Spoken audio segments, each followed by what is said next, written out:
Hello बच्चों, कैसे हैं आप। तो आइए स्टार्ट करते हैं आज का टॉपिक अपना। ये टॉपिक बड़ा इंटरेस्टिंग सा टॉपिक है क्योंकि ये क्लास 12th में हमें इलेक्ट्रिक फील्ड और इलेक्ट्रिक फील्ड इंटेंसिटी के बाद में यदि कोई टॉपिक आता है तो that is called the electric flux.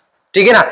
Electric flux here I am taking क्योंकि ये टॉपिक जो है बेसिकली मैग्नेटिक फ्लक्स जो कि अपनी अपकमिंग चैप्टर से उससे रिलेटेड है।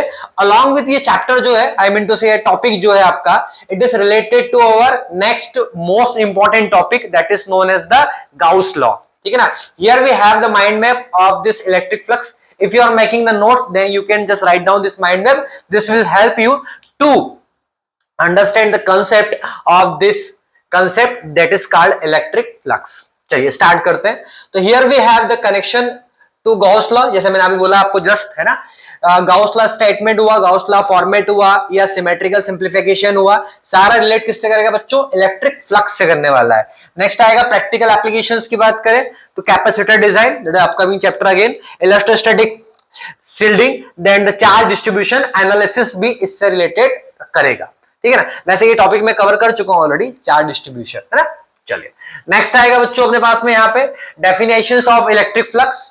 ठीक है ना, जो मैं डिस्कस करने वाला हूं, है ना, जिसमें आपका flow of electric field, scalar quantity, visualising electric field like this one. Mathematical representation की बात करें, इंटीग्रल फार्मूला है। एक्चुअली इंटीग्रल फार्मूला की बात करूं, थोड़ा जूम कर दें ताकि आप लिखने में आसानी रहे। Uniform field and flat surfaces, angle theta, unit of electric flux, and the last one it is we have factor influencing the flux, electric field strength, obviously surface area, surface orientation and enclosed charge. देखिए electric flux को define करने के पहले जो मैंने आपको यहाँ पे इतना रीड किया, आपने इसको नोट डाउन या आई थिंक स्क्रीनशॉट ले लिया होगा। तो here I am talking about before starting this topic that is का electric flux called area vector. क्या बोलते हैं बच्चों अपन? Area vector. अब एरिया वेक्टर को समझना इसलिए इंपॉर्टेंट है क्योंकि बिना एरिया वेक्टर के इफ यू आर थिंकिंग कि you can understand the electric flux then you can't, है ना, आप नहीं समझ सकते। तो आपको सबसे पहले एरिया वेक्टर को समझना पड़ेगा कि एरिया वेक्टर होता क्या है ना। तो स्टार्ट करते हैं। Here we have the definition, है ना, जो मैंने पहले ही ऑलरेडी यहाँ पे स्लाइड बना के रख लिया था ड्यू टू टाइम, ताकि वीडियो अपना काफी बड़ा हो जाता नहीं तो। The vector associated with the every area element of the closed surface is taken to be the direction outwards. Normal does the area element vector delta s. Delta s you can like this one, ऐसा लिख सकते हैं आप लोग। ठीक है ना। At a point on the closed surface is equal to the delta s n cap. You can write this one. N cap you know na very well. The unit vector it is representing in the form of vector whose value is 1. पता होगा वैसे आपको। Where the delta s, again here we have the delta s बच्चों, is the magnitude of the element give the unit vector n cap in the direction outward normal to at the point। ठीक है ना। देखिए area vector होता क्या है, देखो basically area कैसी क्वांटिटी है बच्चों? एरिया जो है वो स्केलर क्वांटिटी कंसीडर की जाती है। ठीक है ना। बट देखो स्केलर में यदि मैं एरिया को डिफाइन करूंगा, ठीक है ना, तो बेटा फिर उसके कोऑर्डिनेट्स या उसका रिजोल्यूशन नहीं हो पाएगा। मतलब उसे अपन जो है वेक्टर फॉर्म में ही यहाँ पे डिफाइन करेंगे। देखो usually area is a scalar quantity, no doubt it is actually correct thing, but in this physics condition या in this vector condition, in this concept we are taking area as a vector. Area कैसे लेंगे अपन? Vector के form में अपन यहाँ पे लेने वाले हैं बच्चों। ठीक है ना। तो वेक्टर के फॉर्म में जब मैं यहाँ पे एरिया वेक्टर को डिफाइन कर रहा हूं, है ना, तो बेटा एरिया यदि मैंने वेक्टर के फॉर्म में डिफाइन किया, इसका मतलब कि यहाँ पे एरिया में क्या होगी? एक डायरेक्शन होगी। अरे होगी कि नहीं होगी? अब यदि बच्चों यहाँ पे मैं एक, wait a minute, let me draw the shape over here, है ना, मैं एक शेप ले लेता हूं। कौन सा शेप ले ले? ये शेप ले लेते हैं। ठीक है, ध्यान से देखना, अच्छा टॉपिक है ये। मैंने यहाँ पे एक शेप ले लिया मेरे बच्चों। अब यदि मैं शेप में आपसे बोलूं कि भाई कोई एरिया है, ठीक है ना, ये छोटा सा एक पॉइंट ले लेते हैं, इसमें एरिया ले लेते हैं, ये छोटा सा पॉइंट, ठीक है ना। इस एरिया का मैं ले लेता हूं कि डेल एस ये एरिया है, ठीक है ना। और यहाँ पे एक वर्ड लिखा हुआ है आउटवर्ड्स नॉर्मल। इसका मतलब मैं डायरेक्शन कितना लेने वाला हूं? सरफेस से आउटवर्ड्स लेने वाला हूं, मतलब कि सरफेस से बाहर की तरफ लेने वाला हूं, कुछ ऐसा। अरे ठीक है ना बेटा, समझ में आ रहा है कि नहीं आ रहा? तो ये डायरेक्शन किधर जा रही है? डायरेक्शन जा रही है अपने आउटवर्ड्स जा रही है। इसका मतलब ये जो एरिया वेक्टर है, ठीक है ना, ये वाला कौन सा वेक्टर? एरिया वेक्टर है। डायरेक्शन किधर जा रही है? आउटवर्ड्स जा रही है। ठीक है ना। जो कि मैंने क्या लिखा है यहाँ पे? एन केप लिखा हुआ है। अब ये जो डायरेक्शन आपकी आउटवर्ड्स जा रही है ना, उसको क्या मैं लिख सकता हूं ऐसा?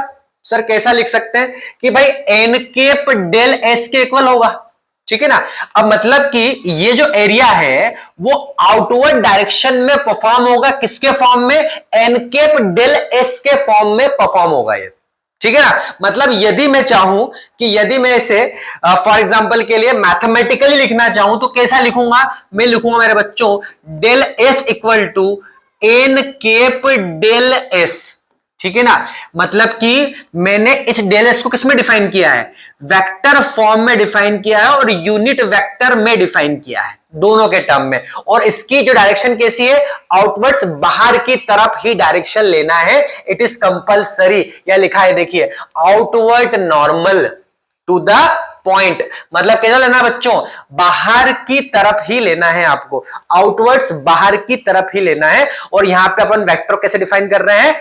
वेक्टर फॉर्म में डिफाइन कर रहे हैं, सॉरी एरिया कैसे डिफाइन कर रहे हैं अपन? यहां पे वेक्टर फॉर्म में डिफाइन कर रहे हैं, जिसका डायरेक्शन किधर रहेगा? आउटवर्ड्स रहेगा। सर आपने यहां पे एक शेप बना दिया, सर यदि कोई, ये तो सिमेट्रिकल शेप है, अब यहां पे यदि आप बोले कि सर कोई एसिमेट्रिकल शेप के बारे में डिफाइन करो, तो ऐसा बना दो, ऐसा बना लो, क्या दिक्कत है? ये बन गया एसिमेट्रिकल शेप, ठीक है ना। इसका एरिया वेक्टर ले लो, ये हो गया अपना एरिया वेक्टर, ठीक है ना। इधर किधर रहेगा? बाहर की तरफ ही रहेगा, ठीक है ना। मतलब इसमें जितने भी रहने वाले हैं सब किधर रहने? बाहर की तरफ रहने वाले हैं, है ना। वैसे भी एक बात बताऊं पर्सनली मैं आपको, जितना भी अपन जो गाउस लॉ पढ़ने वाले हैं बेटा, वो सारे क्लोज सरफेस के लिए ही सही रहता है, ठीक है ना। क्योंकि क्लोज सरफेस से ही क्या निकलते हैं? इलेक्ट्रिक फ्लक्स, जो कि अपना क्या है? टॉपिक है, ठीक है ना। तो बिना टाइम वेस्ट करे, है ना, अपन स्टार्ट करते हैं आज का टॉपिक, जिसका नाम है इलेक्ट्रिक फ्लक्स।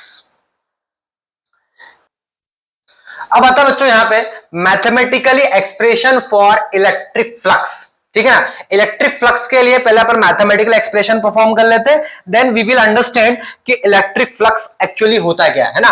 क्योंकि अपन ऑलरेडी एरिया वेक्टर पढ़ के आ रहे हैं मेरे बच्चों, ठीक है। अब देखिए क्या लिखा, देखिए area vector for the close surface, मैंने अभी बताया था इसके पहले भी आपको कि एरिया वेक्टर जनरली अपन बेसिकली क्लोज सरफेस के लिए ही डिफाइन करते हैं बच्चों, ठीक है ना।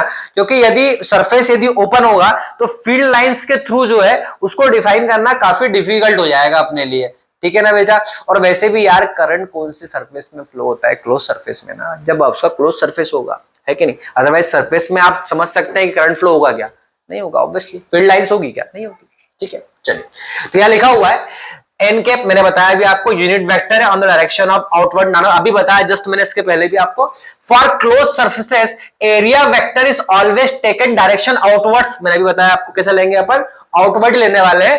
तो अब इस कंडीशन में जो डी फाई का वैल्यू होगा, डी फाई क्या है? फाई क्या है सर? फ्लक्स है बच्चों, ठीक है ना। और डी फाई मतलब कि बहुत कम वैल्यू फ्लक्स की, ठीक है ना। मतलब कितनी कम सर? जितने आप सोच सकते हैं उससे भी कम, ठीक है ना। मतलब जैसे डायग्राम आपको दिख रहा होगा यहाँ पे, तो ये जो आपको दिख रहा है ये अपना कौन सा हो गया? क्लोज सरफेस हो गया बच्चों। ये फ्लक्स इधर निकल रहा है, नॉर्मल बाहर की तरफ निकल रहा है। तो अब यहाँ पे अपन लिखेंगे d phi equal to E dot d S, ठीक है ना। यहाँ पे ई क्या बच्चों? सबको पता है यार, कोई दिक्कत ही नहीं है इसमें, तो इलेक्ट्रिक फील्ड होने वाला है बेटा, अरे ठीक है। और यहाँ पे डीएस क्या होने वाला है बताइए? स्मॉल एरिया, या we can say smallest area होने वाला है ये, ठीक है ना। तो एक बात बताओ बेटा, स्मॉलेस्ट एरिया में इलेक्ट्रिक फील्ड जो निकलती है, और यदि वो एरिया बहुत स्मॉल है तो उसका फ्लक्स भी कैसा होगा? बहुत स्मॉल होगा। अरे होगा कि नहीं होगा? होगा। तो अब एक बात बताओ, इस छोटे से एरिया में जो फ्लक्स है जो निकल रहा है यहां से इधर से इधर से इधर से इधर से ऐसा करके, ठीक है ना, और यदि इस एरिया को मैं एक्सपांड कर दूं, बड़ा कर दूं, तो इससे जो फ्लक्स निकलेगा वो क्या होगा? ज्यादा होगा। तो मेरे बच्चों हम ये वेरिएबल हो गया, इस वेरिएबल को ऊपर डिफाइन कैसे करेंगे भाई? इस वेरिएबल को डिफाइन करना कोई इतना आसान नहीं है, तो इसीलिए अपन क्या करेंगे भाई? देखो शेप यदि यूनिफाइड है तो you can find out easily, but shape ununified, वैसे भी लाइंस तो इमेजिनरी है ना। तो यदि इनको फाइंड करेंगे तो you need to perform, you need to do the integration part over here. तो आपको क्या करना पड़ेगा? इंटीग्रेशन करना पड़ेगा। और कौन सा इंटीग्रेशन करना पड़ेगा? सरफेस इंटीग्रेशन करना पड़ेगा, ठीक है ना। सरफेस इंटीग्रेशन करना पड़ेगा, तभी जाके आप क्या फाइंड कर पाओगे? Total flux. मतलब टोटल फ्लक्स का जो वैल्यू आएगा मेरे बच्चों, वो किसके इक्वल आएगा? Surface integration of E dot DS, किसके इक्वल आएगा, ई डॉट डीएस। और वैसे भी दोनों प्रॉपर्टीज कैसी है, कैसी है बोलो, वेक्टर है, तो ईडीएस कॉस थीटा हो जाएगा ना भाई साहब, और कॉस 90 कितना हो जाता भाई साहब, 0 हो जाता, और कॉस 0 कितना रहेगा, 1 रहेगा। मतलब कि कॉस 0 पर फ्लक्स का वैल्यू क्या होगा, मैक्सिमम होगा कि नहीं होगा, अरे होगा कि नहीं होगा। इंटीग्रेशन क्यों करा समझ में आया, सरफेस इंटीग्रेशन क्यों करा समझ में आया, डॉट प्रोडक्ट क्यों आया समझ में आया, वेक्टर प्रॉपर्टी क्यों आई समझ में आई, फाई समझ में आया कि नहीं आया। मतलब ये कौन सा फ्लक्स है बोलिए, इलेक्ट्रिक फ्लक्स है, ठीक है ना, जो टोटल सरफेस के कारण लगेगा, इसी को बोला जाता है mathematical expression for electric flux. ठीक है बेटा, उतारना डायग्राम बढ़िया बना हुआ है। अब स्टार्ट करते हैं बच्चों अपन यहाँ पे इलेक्ट्रिक फ्लक्स। अब कुछ बच्चे बोलेंगे सर ने पहले मैथमेटिकल एक्सप्रेशन पढ़ा दिया इलेक्ट्रिक फ्लक्स का, फिर हमको ये पढ़ा रहे। ऐसा नहीं बेटा, हमने पहले यूनिट वेक्टर स्टार्ट किया था, तो मेरे को आपको बताना बन रहा था कि यूनिट वेक्टर के पर्सपेक्टिव में इलेक्ट्रिक फ्लक्स को अपन कैसे डिफाइन कर सकते हैं। देन आई डिसाइडेड कि भाई ये वाला अपन पहले परफॉर्म करते हैं, then we will start the electric flux condition over here. ठीक है, अब इलेक्ट्रिक फ्लक्स को समझने के पहले कुछ बातें डिस्कस करते हैं महाभारत की।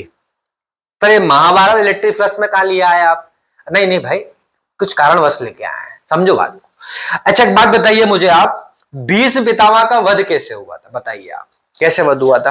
ठीक है ना, आपको याद होगा आई थिंक मेरे हिसाब से, है ना, कि जब उनको अर्जुन ने आई थिंक जब उनका वध किया था, ठीक है ना, तो उस दौरान जो है उनको बढ़िया ऐसे करके मारा था, तो बहुत सारे जो तीर वगैरह थे उनकी बॉडी को पेनिट्रेट करते हुए आर पार निकल गए थे। निकल गए थे क्या, बताइए, नहीं बताओ, निकले थे क्या, निकले थे। अब जस्ट इमेजिन कि जैसे वो निकले थे उसके बाद में फिर पूरे के पूरे उन्हें बहुत सारे बाण मारे एक साथ पूरे, है ना, एरो का एरो, और सारे एरोस उनकी बॉडी को पेनिट्रेट करते हुए सडनली वो ऐसे जंप करके गिर गए और बॉडी ऐसी करके पूरी लेट गई। याद है आप लोगों को, याद है वो सीन, है ना। मतलब जस्ट इमेजिन, है ना। देखो मैं ऐसा नहीं कि मैं महाभारत का एग्जांपल लेके आपको कुछ अलग तरीके बताने की कोशिश कर रहा हूं, मैं उसको अपने टॉपिक से रिलेट करूंगा, इसलिए लिसन केयरफुली हियर। ठीक है ना, मेरे को आपको पढ़ाते टाइम महाभारत के बारे में बात करना कोई मजाक उड़ाना नहीं है, है ना, इस बात का आप ध्यान रखिएगा। मेरा या मोटो यही है कि इस टॉपिक को आपको रिलेट कर सकूं ताकि इस टॉपिक कंसेप्ट आपको समझ में आए। ठीक है ना बेटा, ये ना समझो, आगे बढ़ते हैं। अब यहां पे अपने पास में यहां पे समझ लो कि भीष्म पितामह है ना, I am taking just an example to understand the concept of electric flux. ठीक है, अब भीष्म पितामह को अर्जुन ने ऐसे रख के ऐसे बाणों पे रख दिया था, हाँ कि ना, अरे बोलो जल्दी, रखा था क्या, रखा था क्या। उसके बाद में फिर जो भी हुआ XYZ वो उसका मैटर है, अपना मैटर ही खत्म हो गया। क्या बात कर रहे सर, हाँ देखो, अब ये भीष्म पितामह जो थे इसको आप कंसिडर करो मेरे बच्चों इलेक्ट्रिक फील्ड। क्या कंसिडर कर लो, इलेक्ट्रिक फील्ड कंसिडर कर लो। और ये जो अपने एरोज हैं दिख रहे हैं आपको, इनको क्या कर लो बेटा, फील्ड लाइंस कंसिडर कर लो। अरे नहीं, ये बात समझ में, इसको कंसिडर क्या कर लो आप जल्दी बताइए, या फिर we can consider as a surface. अभी तो पढ़ के आ रहा है अपन सरफेस एरिया पढ़ा है ना, अभी यूनिट वेक्टर वाला पढ़ा है कि नहीं पढ़ा है। और इसको कंसिडर क्या कर लो अपन यहाँ पे, फील्ड लाइंस, देखो लिखा भी हुआ है। इसका मतलब ये हुआ सर कि किसी भी सरफेस से, ठीक है ना, या इलेक्ट्रिक फील्ड से जो फील्ड लाइंस जाती है उसी को क्या बोलते हैं अपन, इलेक्ट्रिक फ्लक्स बोलते हैं। मतलब ये हुआ सर कि भीष्म पितामह की बॉडी में जो एरोस लगे हुए थे वो एरो क्या थे बॉडी के अंदर, अरे बोलो कैसे थे, इलेक्ट्रिक फ्लक्स थे। ठीक है ना, मतलब किसी भी बॉडी के परपेंडिकुलर, इसलिए मैंने पहले एरिया वेक्टर पढ़ाया था ताकि तुमको समझ में आया क्या what is the actual basic concept of electric flux, कि क्या कैसे जाएगी, normal to the outward direction. समझ लो कि ये मेरे पास एक बॉडी है, इस बॉडी को पेनिट्रेट कर रहे हैं ना एरो ऐसे करके। इसका मतलब क्या बच्चों, यहाँ पे जो फील्ड लाइंस दिख रही है आपको ऐसी आड़ी आड़ी जाती हुई, ये क्या कर रही है, ये ऐसी करके पेनिट्रेट कर रही है, किसको कर रही है, इस एरिया कर रही है। अब इसमें ऐसा है ना, हॉरिजॉन्टल बना दी भाई, वर्टिकल बना लो, वर्टिकल बना लो, क्या फर्क पड़ जाएगा, जो बना देता हूं देखो। ठीक है ना, और इस वर्टिकल लाइन को जब आप लोगों ने बनाया, ये हो गया मेरे पास एरिया वेक्टर। इस एरिया वेक्टर को ये क्या कर रही है बोलो, पेनिट्रेट कर रही है, कर रही है क्या, पेनिट्रेट कर रही है क्या, कैसी कर रही है, नॉर्मल टू द आउटवर्ड्स कर रही है क्या, हाँ, तो इसका मतलब है क्या कहलाएगी मेरे बच्चों, इलेक्ट्रिक फ्लक्स। ठीक है ना, मतलब डेफिनेशन क्या हो जाएगी कि number of electric field lines that normally pass through the surface, number of field lines that pass through the surface या flux to the surface is proportional to number of field line passing through it. जितनी number of flow lines उस surface से pass करेगी उसी को क्या बोलेंगे अपन, electric flux बोलेंगे। इसका मतलब इसमें कितनी कर रही बताओ, एक कर रही है, तो इसका इलेक्ट्रिक फ्लक्स क्या हो जाएगा बताओ जल्दी भाई, 1 ही हो जाएगा। अरे 1 हो जाएगा क्या, लो इसमें कितनी कर रही, 2 कर रही है, तो इसमें कितना हो जाएगा 252। सर 3 करेगी तो 353 हो जाएगा। ठीक है ना, मतलब किसी भी एरिया वेक्टर से जो इलेक्ट्रिक फील्ड लाइन से जो उसको पेनिट्रेट करके बाहर निकल रही है उसका वही क्या कहलाएगा बच्चों, इलेक्ट्रिक फ्लक्स कहलाएगा। ठीक है ना, और इलेक्ट्रिक फ्लक्स ही ये डिफाइन करेगा कि उसमें से कितनी नंबर ऑफ लाइंस निकल रही है। ठीक है, आया समझ में।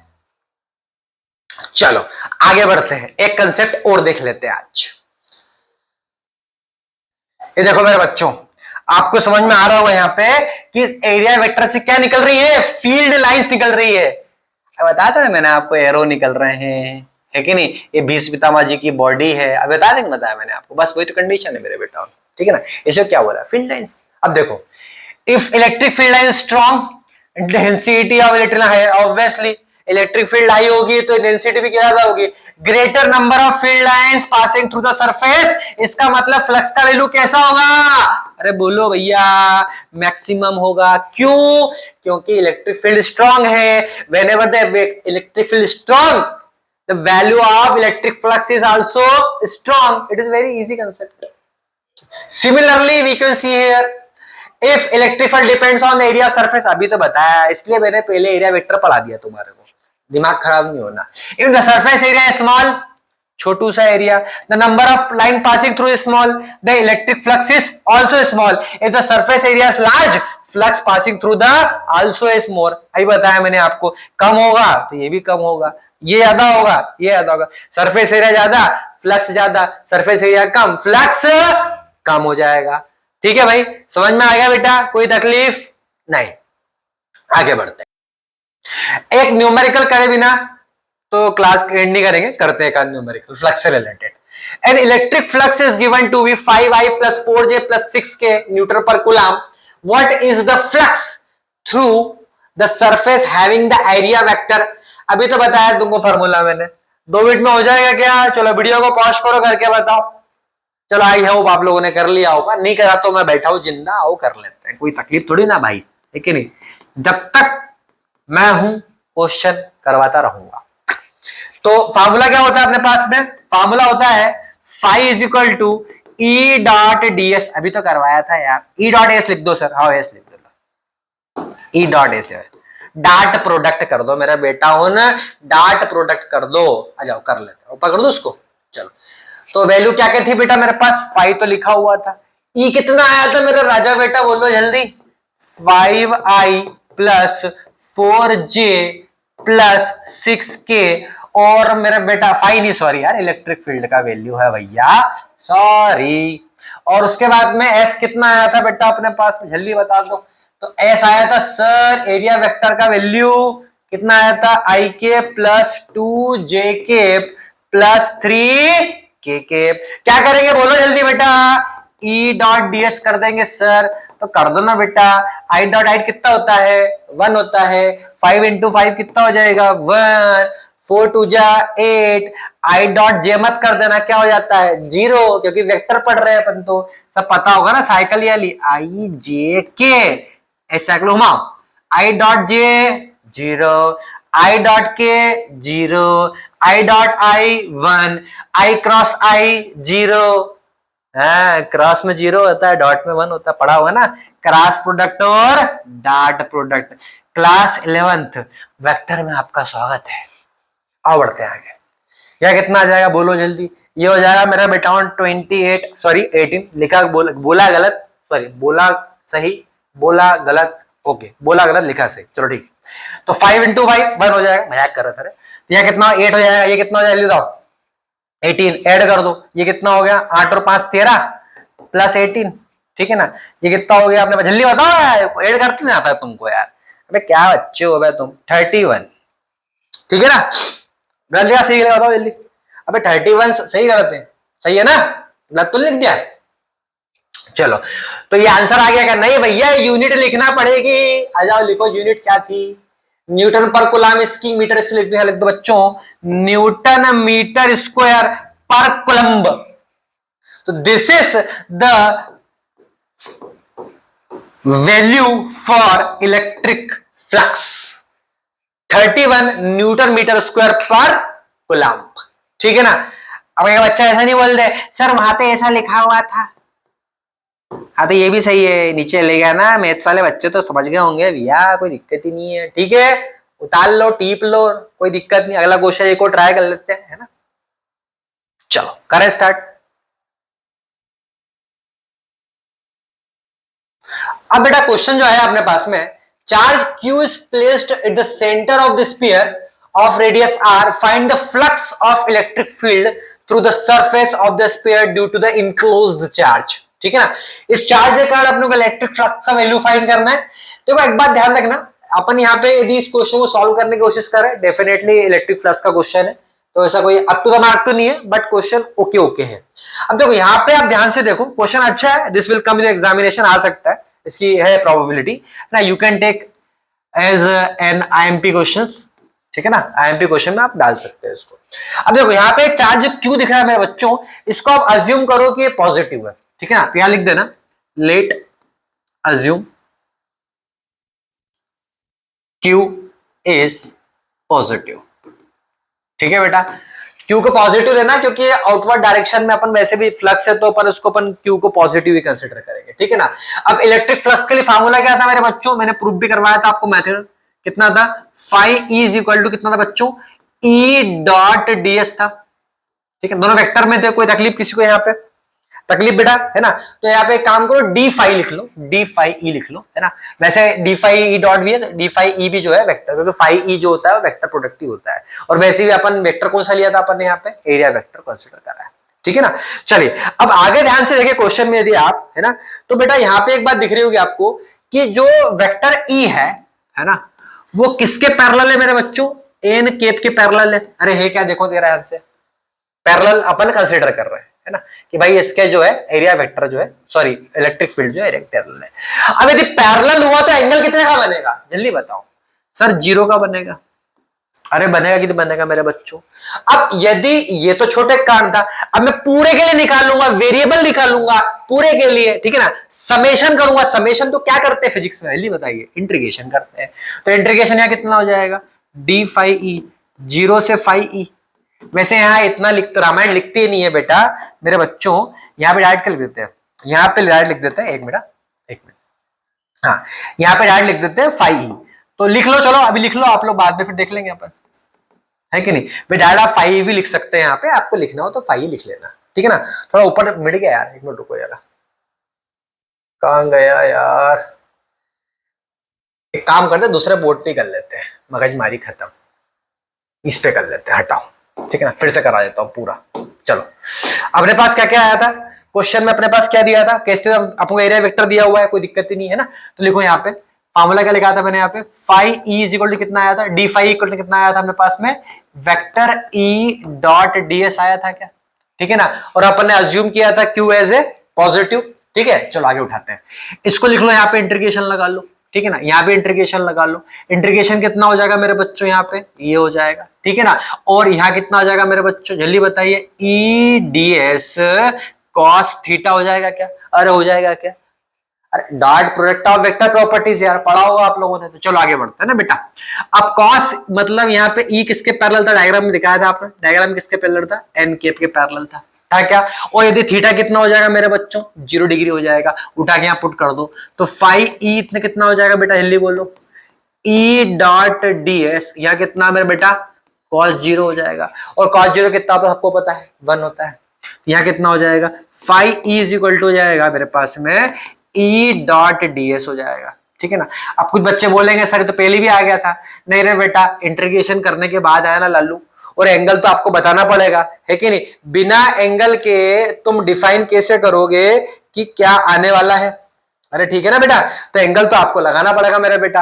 अब तुम सोच रहे हो कि सर इंटीग्रेशन तो हो गया, नहीं हुआ ना भाई। इंटीग्रेशन इसका बचा हुआ, अपना किसका बचा हुआ, ये तो ई डॉट ds था, इंटीग्रेशन इसका जिंदा है ना अभी तो, इसका कहां मर गया, इसका मरा है वो तो, ठीक है ना। यहां लिखेंगे बेटा phi E is equal to, अब इलेक्ट्रिक फील्ड तो कांस्टेंट है, बाहर फेंक दो उसको, इंटीग्रेशन कितना हो जाएगा, ds हो जाएगा। अब मेरे बेटा एक बात बताओ, इंटीग्रेशन ds किसका, स्फीयर बॉडी का क्या होता है। अरे पूरा इंटीग्रेशन क्या होगा उसका, क्या होगा बोलिए। अरे ऑब्वियसली 4 पाई आर स्क्वायर हो जाएगा मेरा बेटा। अरे हो जाएगा क्या, हाँ सर हो जाएगा। तो मेरे बच्चों फाई का वैल्यू यहां आ जाएगा vector E into 4 pi r square. What is r over here, the radius of the sphere body, ठीक है, स्फेरिकल बॉडी। अब आप बोलेंगे सर ये आंसर आ गया, नहीं रहे बेटा, आंसर थोड़ी ना आया। यहां लगाओ कूलम्ब्स लॉ, कूलम्ब्स लॉ लगा लो। कूलम्ब्स लॉ क्या होगा बोलो जल्दी, सबको पता है क्या होता है, के क्यू स्क्वायर अपॉन आर होता है क्या, हाँ सर होता है। अरे वही तो होता है ना भाई, भूल गए क्या, 1/4 pi epsilon naught Q1 Q2 upon r square, भूल गए क्या, नहीं भूले मेरे बच्चों। तो लिख दो यहाँ पे के क्यू स्क्वायर अपॉन आर लिख दो, ठीक है ना।